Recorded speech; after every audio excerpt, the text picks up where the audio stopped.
Lorsque l'on fait le produit d'une matrice A de taille NP par un vecteur colonne, donc de taille 1P, eh bien, le résultat est un vecteur colonne que l'on appelle Y et que l'on note AX.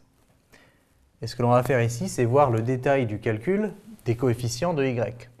Alors, A, c'est la matrice AIJ, donc elle a les coefficients A11, etc. jusqu'à A1P, puisqu'elle est de taille NP, jusqu'à AN1, ANP ici. Voilà, pour représenter quelques-uns de ces coefficients.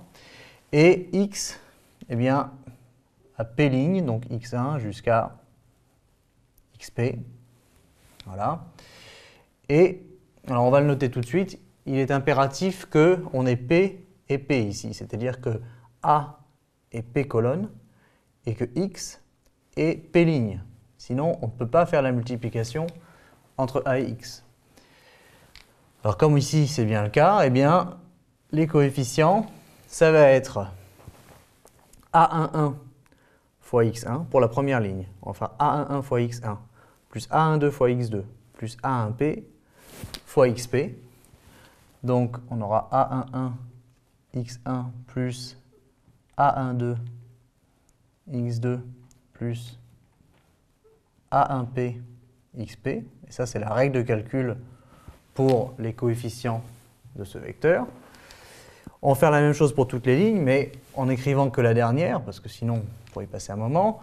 Eh bien, pour la dernière ligne, je pars de la dernière ligne de A, et je fais AN1 fois X1, AN2 fois X2, ANP fois XP. Et je somme tout ça.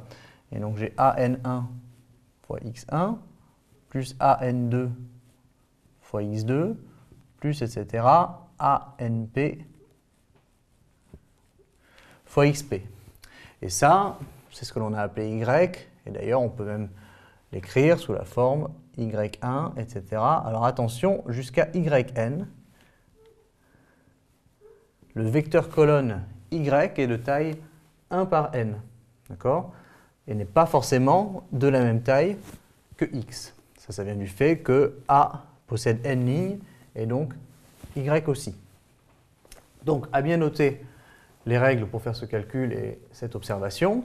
Et on va prendre un exemple assez simple pour illustrer ce dont on parle. Alors on va prendre une matrice de taille 3, 2 pour bien faire la distinction.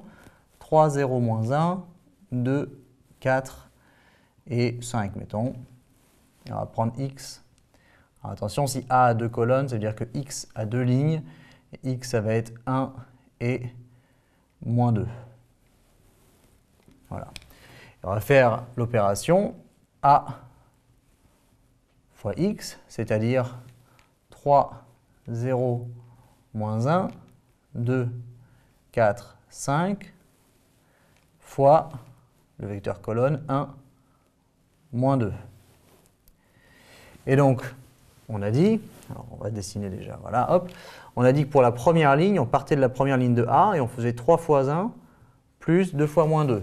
Donc ça va me faire 3 fois 1 plus 2 fois moins 2. Ensuite, on part de la deuxième ligne pour la deuxième ligne de Y. 0 fois 1 plus 4 fois moins 2. Donc 0 fois 1 plus 4 fois moins 2. Et ensuite, dernière ligne, ici, moins 1 par 1 plus 5 fois moins 2. Donc moins 1 fois 1 plus 5 fois moins 2. Et ça va nous donner, alors 3 moins 4, ça nous fait moins 1. Ça nous fait moins 8. Et ici, ça nous fait moins 1, moins 10, moins 11. Voilà. Et ça, c'est notre vecteur Y. Et on voit bien que Y a 3 lignes, alors que X n'en a que 2. Et ça, c'est parce qu'en fait, A possède 3 lignes. Donc, on en retrouve 3 dans Y. Donc, entraînez-vous avec des petits exemples à faire le calcul d'une matrice par un vecteur colonne. Et on va voir tout de suite après le produit de deux matrices.